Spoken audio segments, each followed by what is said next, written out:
Estamos aquí otra vez con Lars para continuar la segunda parte de aquello que dejamos a medias la semana pasada. Teníamos un compromiso, o sea que tuvimos que salir, pero yo le pedí a él que haga un pauteo para que no olvide nada y que ahí donde quedamos continuemos hoy. Él se va a presentar porque me he dado cuenta que ya hemos charlado, lo he presentado yo, he dicho que es mi hijo y que es alguien de la generación Z, pero no he dejado que él se presente. Bueno, primero porque dijo que prefería que no, que yo nomás diga todo, estaba medio tímido, pero ahora tiene más confianza. Y le he pedido también que hoy cuente él, o sea, además de que haga un pequeño resumen para la gente que no vio el video anterior, que les aconsejo que vayan y lo vean. De todas maneras, él va a hacer un resumen del pauteo que tiene, de lo que dijo un poco la anterior vez y va a continuar esta vez con lo que nos faltó. Y también les voy a contar por qué a él le gustan estos temas, porque él no estudia politología, ni es economista, ni estudia ciencias políticas, ni nada. Esto es puro hobby, así igual que yo, puro hobby, para que la gente también que le gusta estar enterada y quiera compartir se anime a hacer este tipo de videos. Más que hobby es la necesidad de entender el mundo y saber la verdad. Eso, dilo más fuerte. Es necesario entender un poco cómo funcionan las cosas para que no te estafen.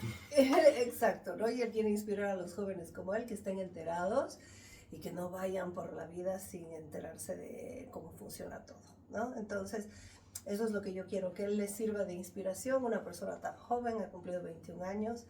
Bueno, ahora que se ha rasurado, creo que parece menos, porque hace mucho calor aquí, muchísimo. Entonces ya no puedes tener pelos en la cara y hay que cortarse el cabello porque realmente en Córdoba el verano es intenso. Sí. Y ahora sí parece 21 años, ¿no? Él se dejó la barba, todo para parecer un poco mayor, pero no, ahora parece la edad que tiene. Y bueno, Lars, no sé si quieres decir algo más antes de comenzar. Iba a aclarar también lo que dijo al principio, que yo en realidad no es que me dedico a esto. No, me dedico al periodismo, a la investigación, al análisis político, nada. Yo todo lo que sé es porque lo estudio e intento comprenderlo, pero todo de manera autodidacta, y en realidad a lo que me dedico y es a lo que enfoco la mayor parte de mi tiempo y energía, no es a saber de estos temas, sino a lo que yo hago y me estoy capacitando, que es algo nada que ver, que es la construcción. Pero bueno, la construcción civil. Voy a intentar ahora, porque la historia de Venezuela es algo fascinante, y yo voy a hacer, me he dado el trabajo de hacer un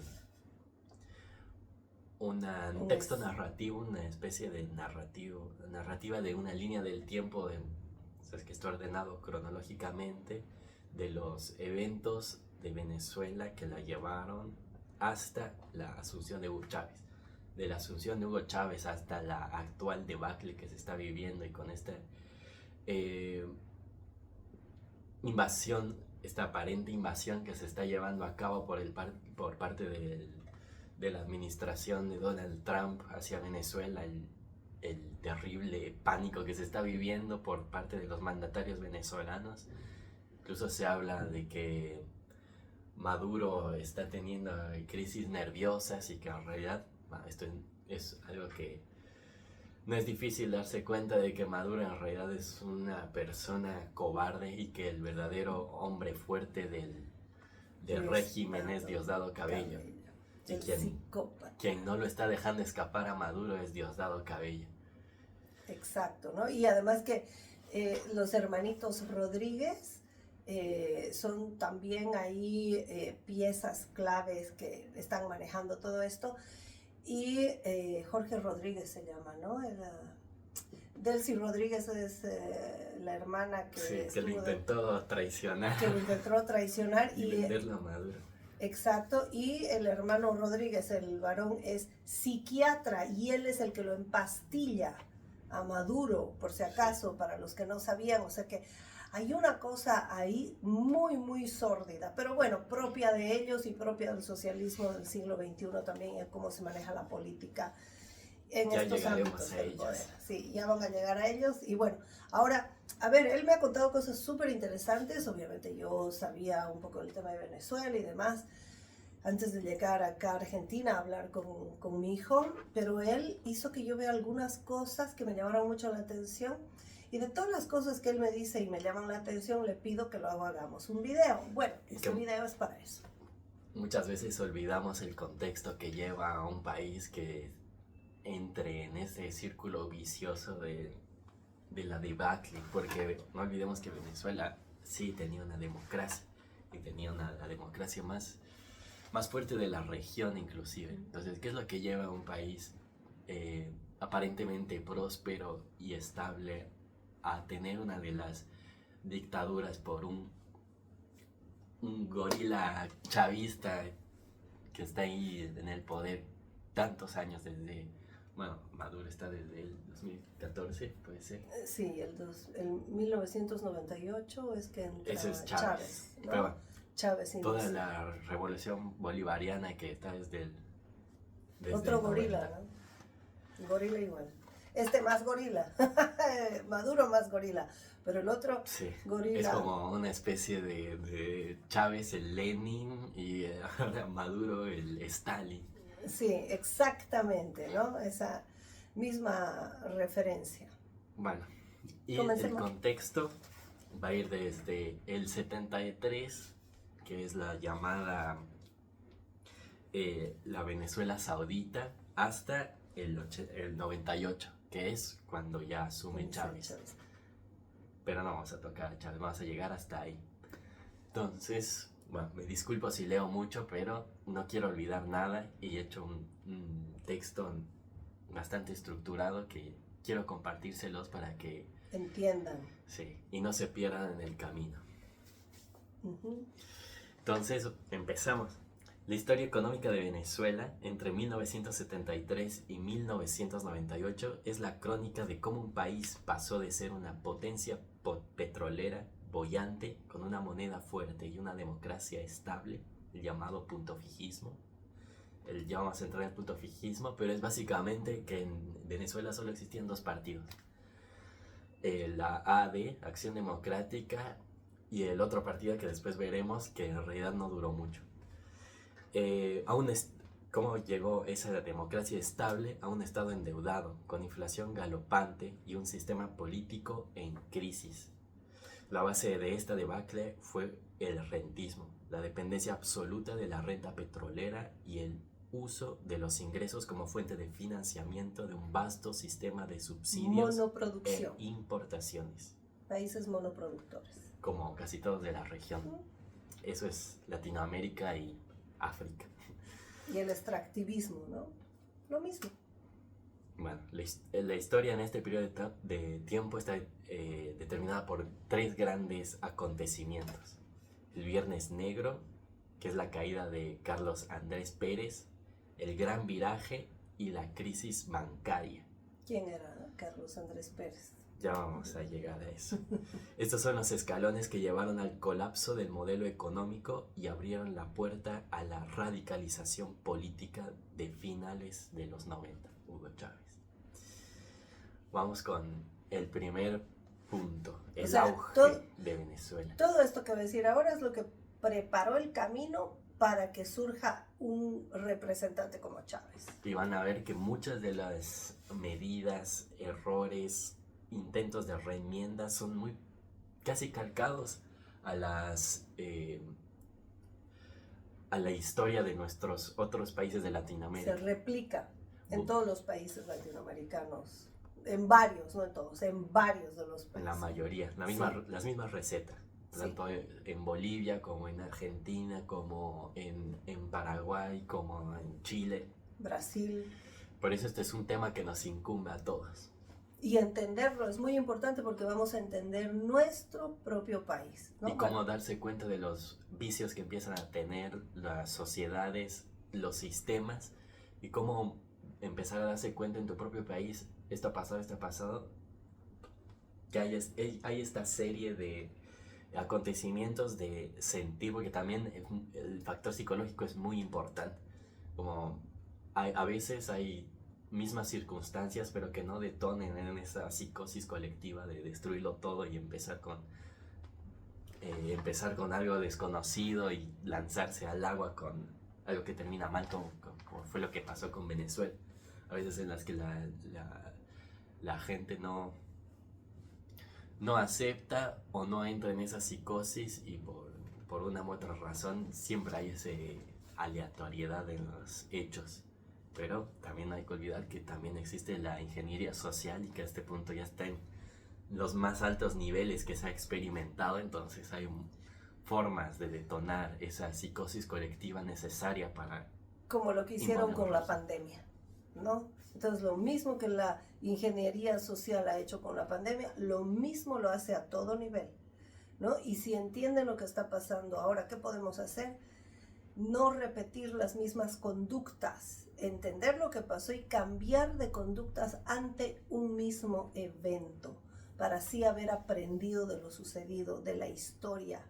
Para eso está haciendo este resumen cronológico, para que nos demos cuenta cómo entramos en una rueda del hámster y vamos dando vueltas en lo mismo, pero tenemos que salir de esa rueda del hámster, y la única forma de salir de ahí es entender cómo suceden las cosas, para que podamos luego cambiarlas a nuestro favor y para nuestro beneficio. Y a mí me alegra que la gente de la generación Z esté buscando y queriendo entender todo esto, si bien no son todos, pero la idea es que se sientan estimulados, como él dice, para que tú puedas usar el sistema a tu favor y el sistema no te siga usando a ti, ¿no? Y que la ingeniería social te use como una oveja más. Entonces, bueno, síguelas. Bueno, ahora sí vamos a empezar con la narración. El capítulo 1 es la Venezuela Saudita, periodo de 1973 a 1978. Este periodo corresponde al primer gobierno de Carlos Andrés Pérez. Se caracteriza por un optimismo desbordado y una entrada de divisas sin precedentes, entrada de dólares, petrodólares.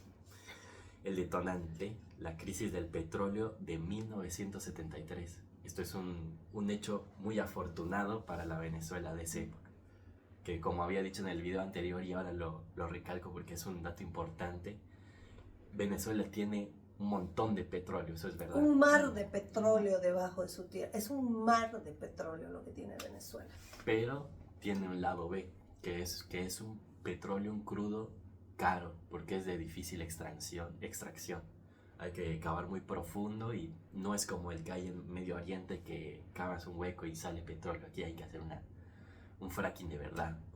Entonces, esto lo hace mucho más volátil a los precios internacionales del crudo, porque si baja mucho el precio, de repente no es rentable. Es muy sensible, sí, a la fluctuación de precios. Bueno, con esta aclaración vamos a entender mejor el siguiente punto, que es la crisis del petróleo que se vivió en 1973.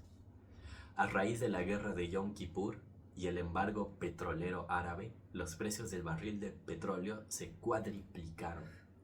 Venezuela, país fundador de la OPEP y proveedor seguro por Occidente, vio sus ingresos fiscales multiplicarse de la noche a la mañana. Esto dio paso al periodo conocido como la Gran Venezuela. El gobierno, aquí empieza el intervencionismo del gobierno. El gobierno diseñó un plan para usar esa renta y convertir a Venezuela en una potencia industrial en tiempo récord. Las promesas, el sueño, vender el sueño. En este caso, el sueño venezolano. Claro, y era un sueño que mucha gente europea se fue a vivir a Venezuela. Y de hecho, o sea, yo voy a ir dando algunas cuestiones ahí también para dar un poco de contexto con la actualidad, o sea, lo que yo manejo y vi y he compartido con él. Muchos venezolanos que ya son hijos de extranjeros que fueron a vivir al sueño venezolano del que él está hablando en este momento, luego buscaron rescatar en la época de Chávez y peor en la época de Maduro, rescatar sus nacionalidades y han terminado en Europa, porque fue mucho, mucho europeo a Venezuela, y por eso también las mujeres venezolanas, que casi siempre ganaban el Miss Universo, eran hermosas toda esa época. ¿Por qué? Porque claro, ha habido mucha mezcla con europeos, y luego esto les ha servido para poder huir de Venezuela en las épocas de persecución más terribles que ha tenido Venezuela, ¿no? Y en los éxodos también que empezaron a ver de gente saliendo.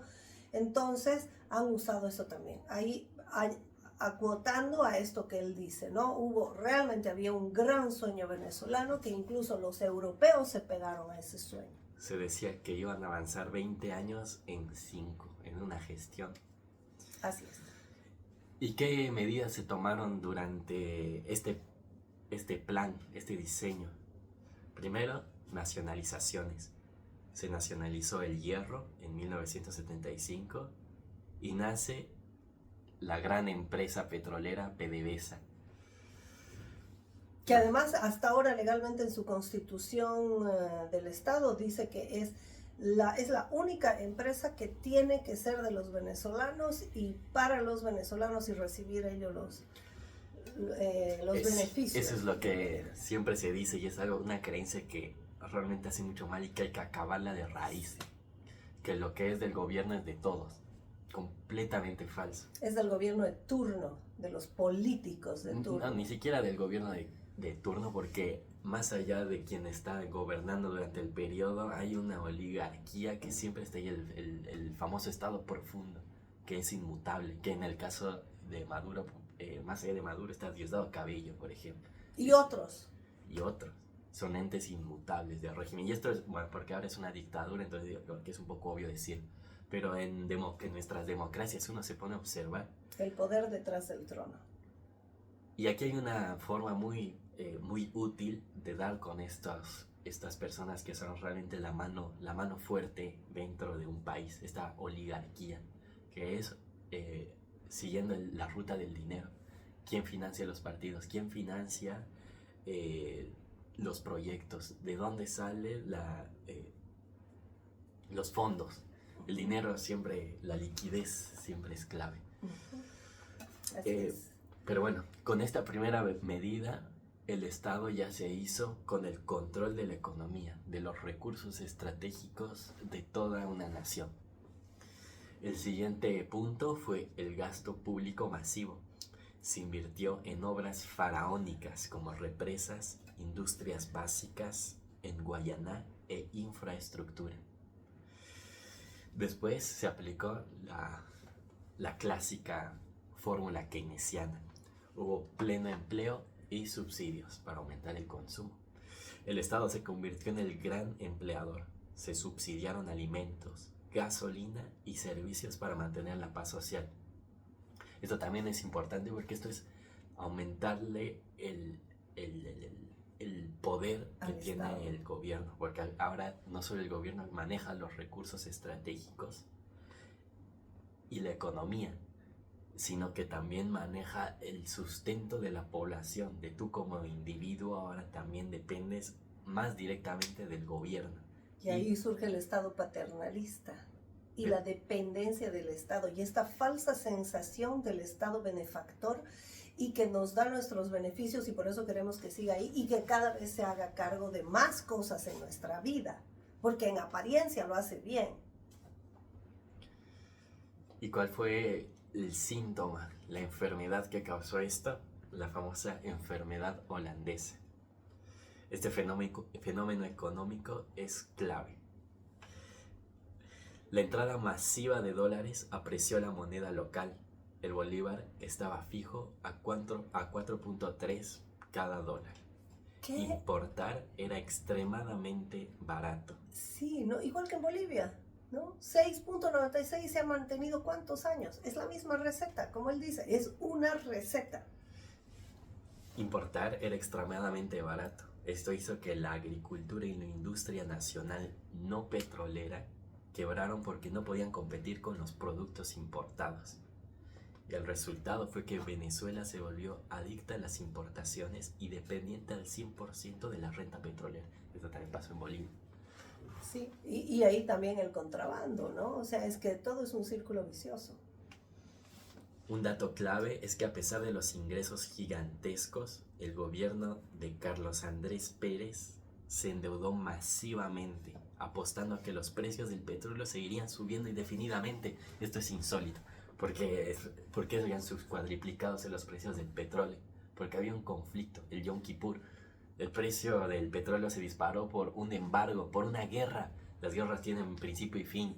Y una vez que se quitan los embargos, era obvio que iba a bajar el precio del crudo. Por eso hay que saber historia, por eso hay que saber de geopolítica también, más aún si eres gobernante. No puedes ser cualquier ignorante que sube a ser gobernante, porque lo vas a hacer mal y vas a llevar a tu país, solo Dios sabe por dónde, ¿no? Entonces ahí tienen a Carlos Andrés Pérez cometiendo errores, haciendo proyecciones económicas agarradas de los cabellos, o sea, ¿cómo vas a pretender que una guerra nunca termine y no darte cuenta que por eso el petróleo estaba estas cosas beneficiándote? Dan a pensar de si realmente esto es una sucesión de eventos desafortunados o si es un plan de la ingeniería social del más alto nivel. Porque, no sé, para mí es algo que cualquier mandatario o la gente que tiene alrededor, que se supone que en un estado están trabajando los economistas del más alto nivel, los analistas del más alto nivel, no tengan... Los geopolíticos del más alto nivel. Bueno, continuemos. El siguiente capítulo se llama La tormenta perfecta, que va del 1979 a 1982. Para entender el Viernes Negro hay que entender qué pasaba en los pasillos del poder antes de ese día. El gobierno de Luis Herrera Campins comenzó en 1979 con una frase lapidaria ante el Congreso: recibo una Venezuela hipotecada. Irónicamente, aunque criticó la deuda heredada de Carlos Andrés Pérez, su gobierno terminó endeudándose aún más. Típica hipocresía de los políticos. Sí, muy hipócritas. Los factores detonantes. Hay 3 factores que combinados hicieron inevitable la catástrofe. Catástrofe. 1. La caída del precio del petróleo. Lo evidente. El mercado petrolero cambió. Hubo un exceso de oferta mundial y los precios bajaron. Venezuela, que vivía casi exclusivamente de vender crudo caro, vio sus ingresos desplomarse. El segundo punto, la crisis de la deuda latinoamericana. En 1982, México se declaró en quiebra. Esto causó pánico en la banca internacional, que cerró el grifo de los préstamos a toda Latinoamérica. Venezuela tenía que pagar enormes deudas a corto plazo y ya nadie le quería prestar para refinanciar la deuda. Este es el peligro de la deuda, el no poder refinanciarlo, lo cual es irónico porque no puedo directamente, los países no pueden pagar su deuda, entonces siempre tienen que refinanciar la deuda, o sea, pagar la deuda con más deuda. Y además no pueden negociar, porque si le vas a ir a estirar la mano a alguien, lo último que puedes hacer es ponerte gallito ahí y querer negociar cosas. No, es lo que le está pasando a Bolivia ahora. Si no queríamos permitir una política offshore, digamos, que permitamos el intervencionismo de otro país, bueno, no teníamos que volvernos pobres, pero permites que el socialismo del siglo XXI te deje pobre, es que al gobierno que viene no le va a quedar otra que seguir en esta rueda del hámster, repitiendo lo mismo y cada vez peor hasta el infinito. Y también con el tema de la refinanciación de la deuda es donde está la importancia de lo que siempre se habla mucho y que mucha gente no entiende cuál es el significado de que el riesgo país suba. Porque si tu país tiene un riesgo país alto, que es... No van a invertir. Como un dato de color, significa que el riesgo país lo maneja JP Morgan. Ellos es el analista que da esos datos. Bueno, básicamente si tienes un riesgo país muy alto, no puedes acceder al mercado de capitales internacional, no puedes refinanciar tu deuda, no puedes endeudarte. Entonces, si no puedes pagar la deuda, que es lo que todos los países no pueden hacer, pagar sus deudas, estás acabado. Y ese es el gran peligro que ahora se está viviendo tanto en Bolivia como en Argentina. Yo incluso diría que, bueno, veremos cómo se desarrolla el caso boliviano. Yo creo que aquí unos años también va a ser grave, pero ahora se está viviendo el 2026. Para Argentina va a ser un año crucial en el que se va a definir muchas cosas, porque va a haber una escasez terrible de liquidez. Y en el sistema actual, que se contraiga la liquidez es fulminante para la economía. Exacto. El punto 3, la fuga de capitales. Los venezolanos ricos y las empresas, oliendo el desastre, sacaron sus bolívares del país para convertirlos en dólares y guardarlos en cuentas en el extranjero. Escuchen. En paraísos fiscales como Miami, Suiza o Panamá. El Banco Central estaba perdiendo reservas a una velocidad alarmante, intentando mantener el dólar a 4.3. Interviniendo el mercado cambiario, típico de economías latinoamericanas, Sí. Intervenir el mercado cambiario y mantener Inflación. un precio artificialmente. Sí. El día cero, el 18 de febrero de 1983. Este día es crucial. Era un viernes antes del fin de semana del carnaval. El carnaval. Esa noche, el gobierno admitió que el Banco Central ya no tenía suficientes dólares para respaldar la demanda, crisis de liquidez. Se tomó una decisión histórica que rompió con décadas de estabilidad monetaria. Suspensión de la venta de dólares. Se cerró el mercado cambiario temporalmente. Lo mismo que ha pasado en Bolivia. Fin del 4.3 libre. Por primera vez en la memoria de la mayoría de los venezolanos, el dólar dejaba de tener un precio fijo y libre acceso. Esto generó un impacto psicológico. Para el venezolano promedio, el 4.3 era casi un símbolo patrio, una certeza inamovible. Su desaparición genera un trauma colectivo de empobrecimiento instantáneo. Claro, porque es como si te metieran la mano al bolsillo y te robaran. Así De repente tus ahorros. trágico, te sientes robado. Sí, tus ahorros, si tenías $30,000 o el valor de $30,000, de repente de un día al otro tenías 15. Y es como si se hubiera entrado un ladrón a tu casa a sacarte eso. O sea, ese impacto psicológico tiene que sí, y ahora no te puedes comprar lo que pensabas comprarte. Ah, ¿qué pensabas comprarte con $30,000? Ah, pues qué pena, ya no puedes. Así de trágico. Cosa que aquí en Argentina la gente está tan curtida que ya no... Que la inflación de un día por otro sube el dólar de 1.000 a 1.500 como ocurrió, no le generaba nada. Indefensión aprendida se llama eso. Ya estás tan retraumatizado, que eso es lo que yo pienso y sostengo además que ha ocurrido en la Argentina, por la no reacción que ya tiene el argentino, está ya realmente tan retraumatizado. Disculpen, yo soy terapeuta, o sea que asocio mucho, ¿no?, lo que está pasando de la psicología social con la psicología individual, que ya lo que ha sucedido es la indefensión aprendida. Pues ya no hago nada, si no importa qué haga, esto igual va a suceder, ¿no? Me supera, entonces yo simplemente me voy adaptando, ¿no? Y claro, la gente se ha ido adaptando. ¿Por qué? Porque recibía dinero, iba y compraba algo. Lo mismo he hecho yo en Bolivia los 2 últimos años. Me llegaba algo de dinero, sí, también he sacado mi dinero del país. Muchos hemos hecho eso, y esta es la historia de Venezuela de hace cuántos años atrás, y que se ha vuelto a repetir, no solo en Venezuela, se ha repetido una y otra vez también en muchos países de Latinoamérica. Por eso es importante escuchar, porque no vayamos a entrar una y otra vez en lo mismo. Ya basta. Ahora sí tenemos acceso a la información, a comparar, que por eso Lars ha preparado esto, para que él, desde su generación, que son tan jóvenes y se dan cuenta porque ya tienen acceso a absolutamente todo, y comparan y dicen, ¿qué? Esto ya ha sucedido. Y a ver, veamos cuál es el mecanismo que tiene esto. Y lo que ha hecho él, y me ha sorprendido a mí, es mostrarme el mecanismo. Y yo dije, ¿cómo? Claro, es que no había cómo yo lo sé. Me dije, no, esto hay que divulgarlo. Justo el siguiente punto se llama el mecanismo. El mecanismo. Nace Recadi, el monstruo de 3 cabezas. Para administrar la escasez de dólares, el gobierno creó el régimen de cambio diferencial, RECADI.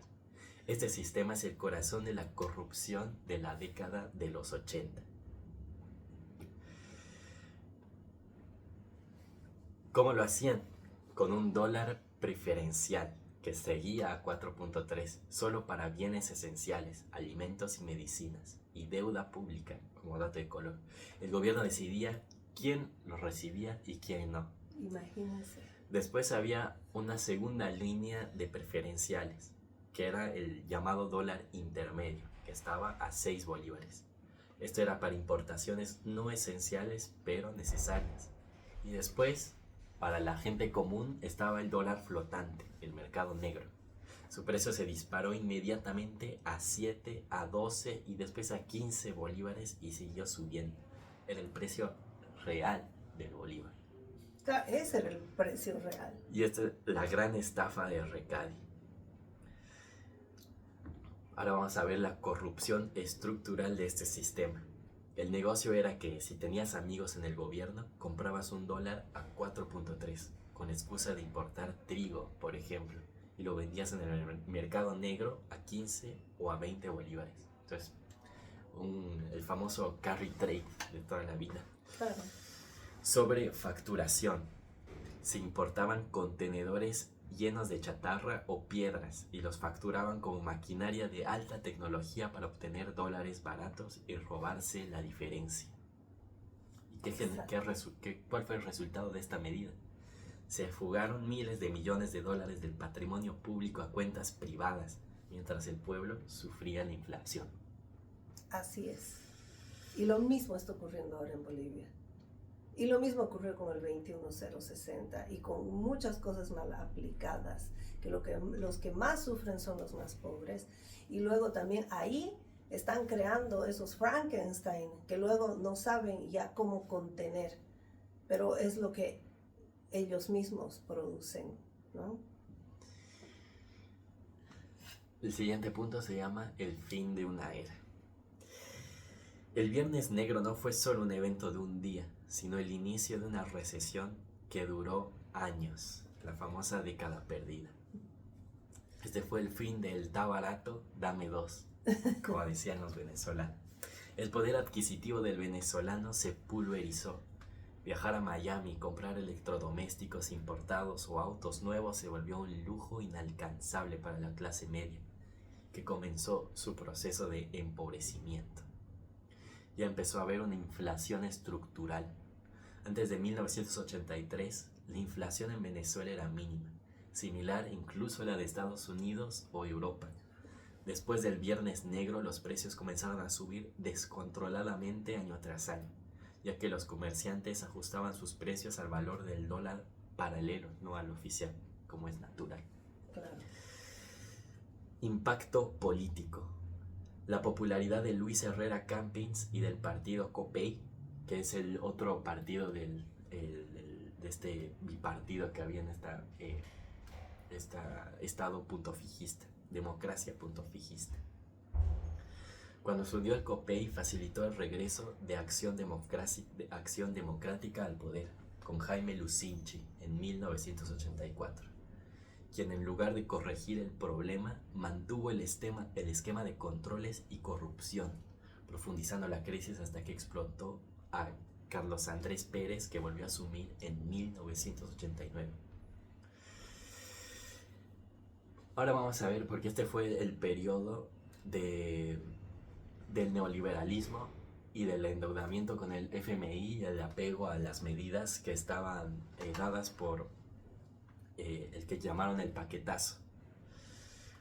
Vamos a ver cuáles eran las medidas del paquetazo. Que por eso ahora también todo el mundo dice, no, el FMI, no, es por esto que pasó en este tiempo. Este fue un programa de ajuste macroeconómico integral, un ajuste, el famoso ajuste. Los ajustes, y Bolivia está viviendo ahora, ¿no? Todavía tímidamente el presidente ha ido diciendo algunos ajustes, pero se vienen unos ajustes, ¿no? Y ese es el momento más vulnerable de cualquier proceso político y sobre todo cuando hay que cambiar post-crisis.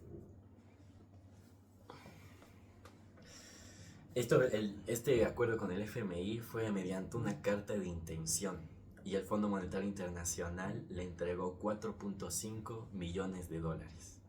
El plan, diseñado por un equipo de tecnócratas jóvenes, liderados por Miguel Rodríguez y Ricardo Hausmann, conocidos como los IESA Boys, buscaban transformar una economía estatista y protegida en una economía de libre mercado, con una terapia de choque, al puro estilo de la motosierra. Y del 21060 y de todo lo que viene y todo lo que ahora mismo en las elecciones en Bolivia muchos han ofrecido también eso, ¿no? O sea, para que vean que todo se repite.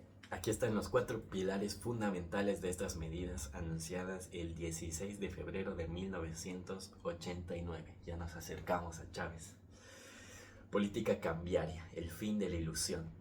Esta fue la medida estructural más fuerte. Venezuela venía de un sistema de cambios múltiplos, como ya hablamos de RECADI, donde el Estado decidía quién recibía los dólares baratos.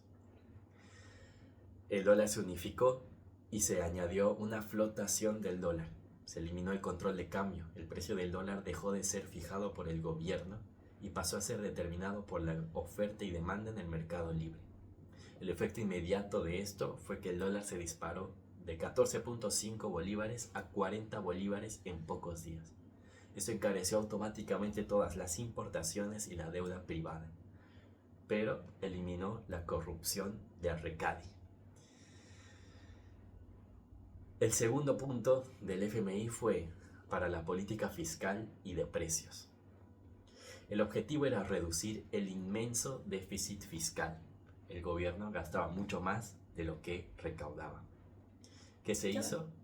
Liberación de precios. Se eliminaron los controles de precios de todos los productos, excepto de 18 artículos de la cesta básica.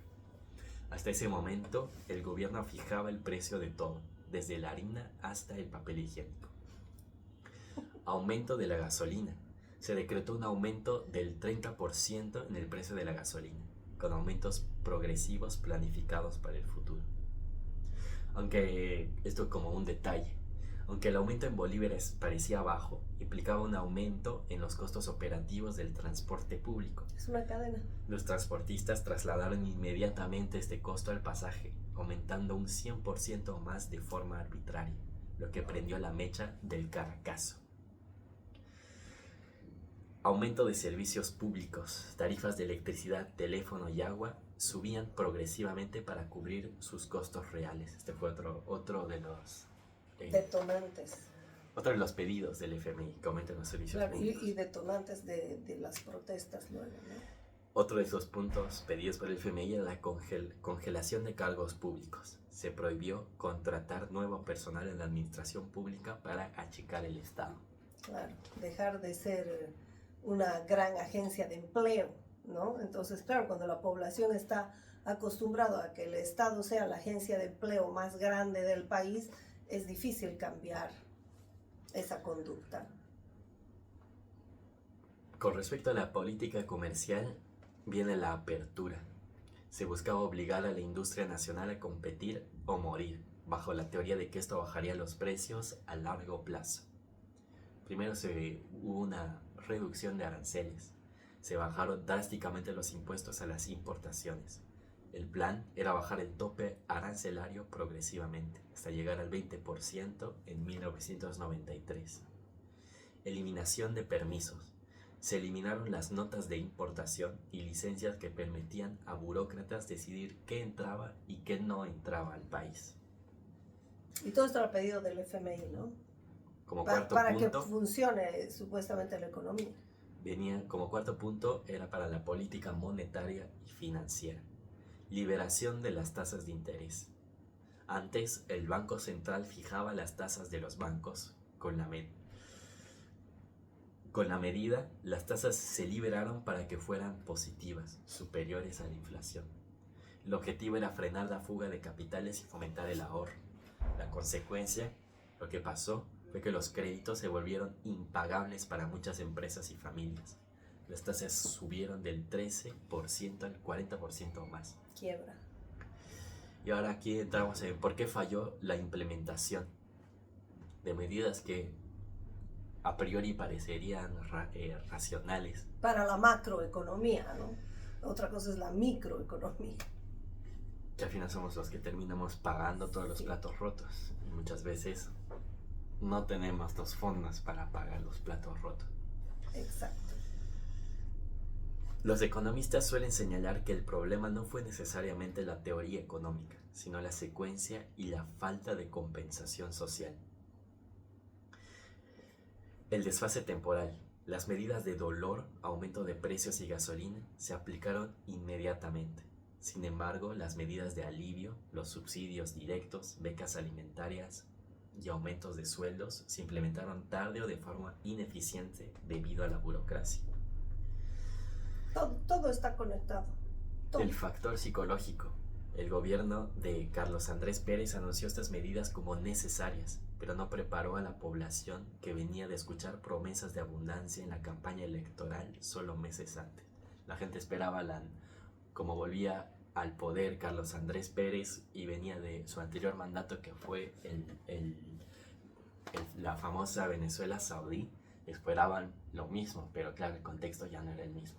Era Exacto. De crisis y absoluta. Y es lo que ahora muchos que medianamente entendemos lo que pasa en Bolivia, tenemos temor. ¿Por qué? Porque la dupla que ha ganado, o sea, no importa quién iba a ganar, o sea, lo importante era que no gane el masismo, pero no importa qué dupla de la oposición iba a ganar, igual íbamos a tener que enfrentar este momento del reajuste y de que se exija que se cumplan las promesas de campaña.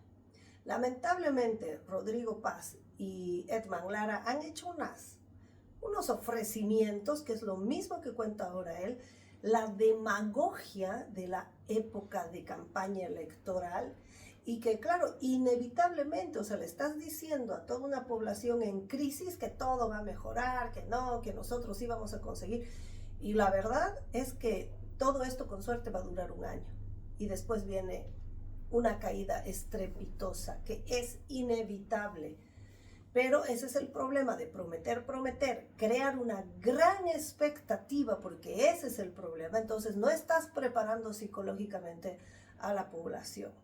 Yo no estoy en pro ni en contra de absolutamente nadie, pero creo que el otro candidato, que era Tuto Quiroga, sí mostró cosas más reales. Claro, la gente no va a votar por eso, pero sí dijo que había que tomar decisiones duras e inmediatas, aunque igual siempre yo pienso que los políticos les falta mucho para aprender a equilibrar, ¿no? Que hay que hacer el reajuste, pero lo que decía él y lo que falló ahí, que en este caso de Venezuela fue la burocracia, ¿no? Que hizo que se retrasen las medidas que aliviaban un poco eso. Entonces llegaron muy tarde o no llegaron, y el reajuste y el impacto psicosocial que tiene el reajuste termina haciendo que todo falle, ¿no? Entonces no miden todo eso. Y la gente que está ahí alrededor, yo realmente no sé de quién se rodean realmente, de qué clase de gente se rodean los políticos que llegan al poder, porque me parece que todos son semi-inoperantes.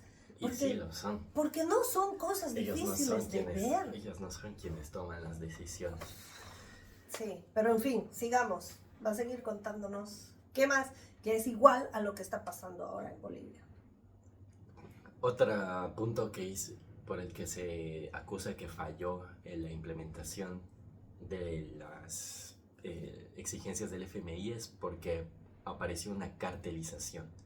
Al liberar los precios, muchos comerciantes y empresarios acostumbrados a no competir formaron cárteles para subir los precios desproporcionadamente, licuando el poder adquisitivo del venezolano en cuestión de días. Especulación, agio, mafias.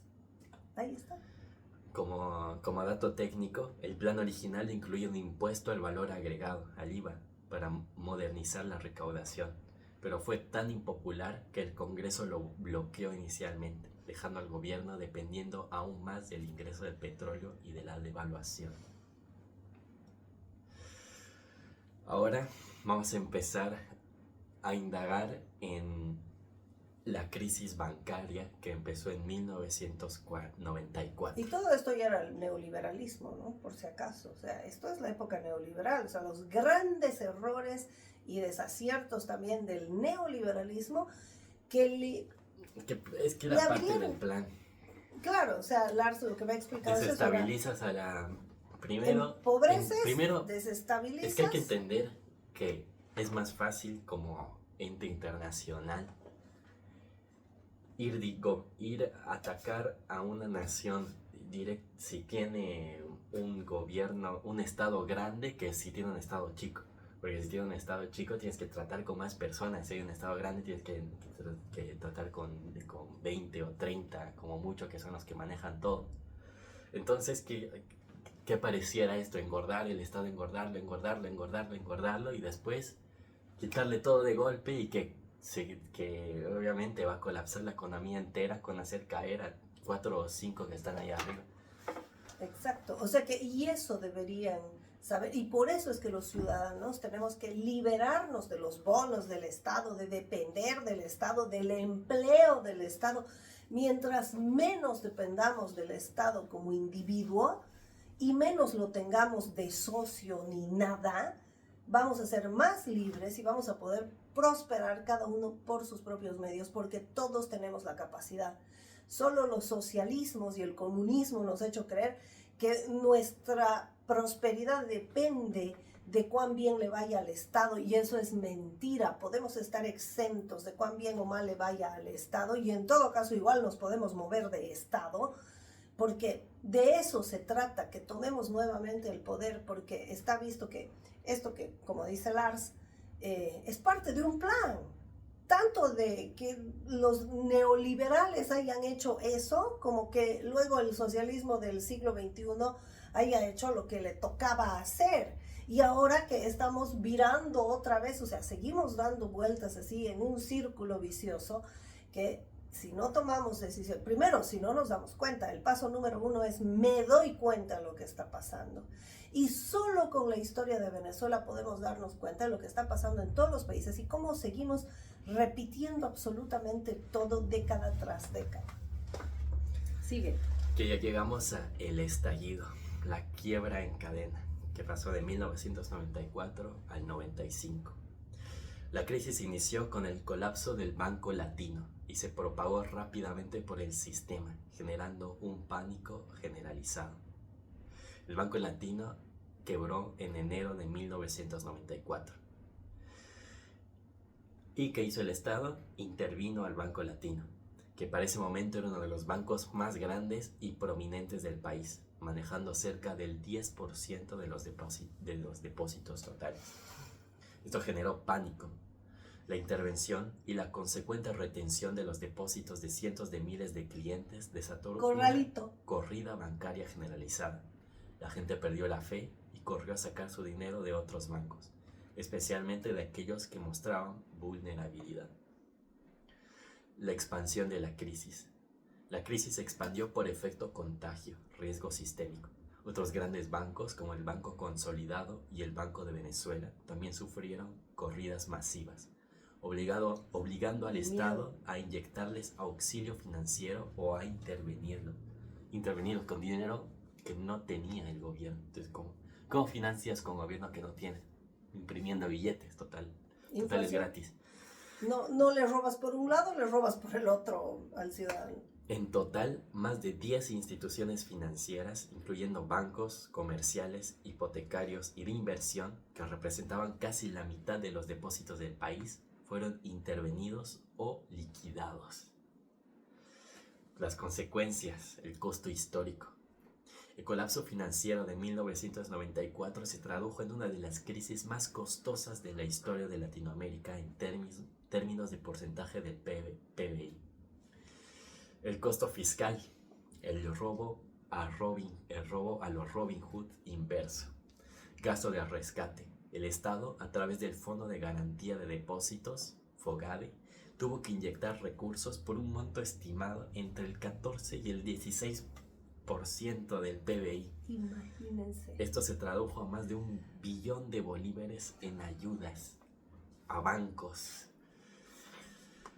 a bancos. Dinero, esto obviamente la gente ni lo olía este dinero. Claro, no llegaba a la población. Esto generó dinero inorgánico, o sea, inflación.